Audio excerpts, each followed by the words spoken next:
داسې انسانان مو لیدلي چې ټول عمر د انسانانو اذیت او ضرر پسې ګرځي دغه انسان چې ټول عمر چا پسې ګرځي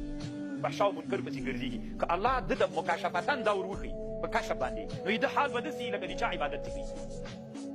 د شهوت چې کوي نو د خنزیر ټوله ورځ د رکوع سجده چاته کوي خنزیر ته دا په چا اعتراض کوو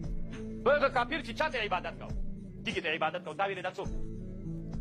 دا کافر د تیږې ته عبادت کوي که تا ته الله مکاشفتاً دا ثابته کړي چې ته ټول عمر شهوت پسې روان یې رکوع سجده نو ته چاته بیا سجده کوي خنزیر ته ته چې ټول عمر انسانانو ته اذیت رسوي خو د اذیت رسول د چا په تقاضا تلل دي سپي لکه ته سپی هم یې د سپي په تقاضا باندې ځینې ټول عمر د چا ته سجده وکړه ته نو د چا عبادت کوي نو هغه خو د نه د تیږې عبادت کوي ته د خنزیر عبادت کوي هغه د تیږې عبادت کوي ته د سپي عبادت کوي هغه د تیږې عبادت کوي ته د شیطان عبادت کوي ټول عمر د شیطان او د خنزیر او د سپي په عبادت کې تېر شو ته ډېر بدې کوه رښتیا وایي طالبانو که دا ما ورته که بالفرض الله داسې وکړي یو سړی د هغه د سپي د تیږې عبادت کوي خو یو سړی د ټول عمر په شهوت پرستۍ څه شهوت ورته وایي دا یې همغسې کوي نو خدای د چا عابد شو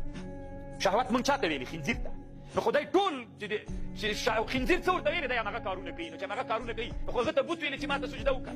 دی وایي ده ته څوک خنزیر ورته وایي نو چې دی د خنزیر ټولې خبرې مني خو دي که دا حالت ته په خپلو سترګو وینې تا ته یې مکاشفتاً الله معلوم کړي چې خنزیر ولاړ ده چې څه درته وایي رکوع راته وکړه ته رکوع ورته کوي چې سجده راته وکړه سجده درته داسې راسه داسې که داسې کړه ټول عمر د چا خبر مني خو ته د چا عابد سولې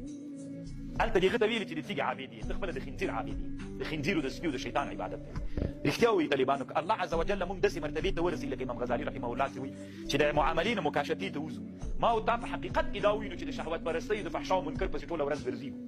او دا الله موږ ته داسې د یو معنا په صورت باندې متصور کړي نو موږ به د چا عابدي ښکاره سو د خنزیر او د سپي نو الله عز وجل دې ته او چې دغې مرتبې ته موږ ورسېږو چې په بل رات کوو چې او د تیږې عبادت کوي خپل ځان وویني چې د خنزیر عبادت کوو نو راشاته کېږو که مخکې ځو راشاته کېږو یا ځان راته سپک ښکارېږي چې او د خنزیر عبادت کوي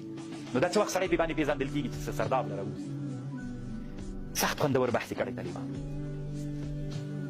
الله عز وجل دې د په حال باندې رحم وکړي